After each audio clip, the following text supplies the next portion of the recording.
Jessie Lee. Call me #BOSSLEE, and I'm excited to tell you how I find people on social media that I want to do business with. So this is not that complicated, but I think a lot of you are trying to be something for everybody, and I don't think that's the best way to run a business. So some things that I look out for when I'm on social media, first and foremost, is just somebody I'm aligned with, like somebody whose profile I really like, somebody that I'm like, oh, they're kind of cool, like I kind of like you, okay? Those kinds of people I think are great to do business with because then you can have natural conversations with them. I generally also look for people that maybe have similar lifestyles to me or, backgrounds or hobbies or whatever. Again, kind of goes into alignment. The next thing I do is I look for people who are hungry, like people who are consistent. I don't want to recruit the influencer who, hey, beautiful boy. I don't want to recruit the influencer maybe who posts once every 3 weeks or something like that.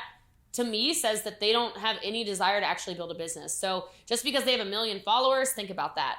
Also, when it comes to that, I want you to kind of pay attention to, is this somebody you would actually want to do business with? Like, would you be proud to show your mom or dad that you're in business with them?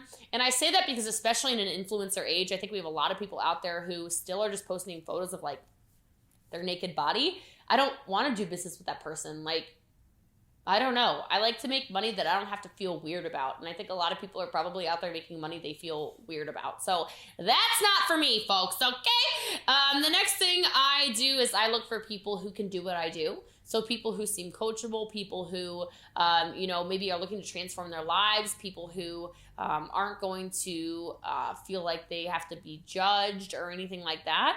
And then the next thing I just do really is I look for people who, they look fun. Like I want somebody to do business with me that's fun, that I want to be around. So this is obviously different for each person. So maybe it's different for you, maybe it's different for me, but look for the people you want to do business with and then start talking to them. Get in their DMs, respond to their Instagram stories. If you want an influencer to notice you, the best way to do it is literally have them on See First. You better have me on See First.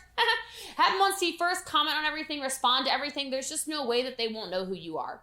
So I just want you to think about that. And if you got value from that, if you like that tip, if you think that's useful, make sure you comment below, make sure you subscribe, and make sure you share with a friend. And as always, I'm always putting out more content. You can check out some of these videos over here. Maybe they'll help you out too. Bye, guys.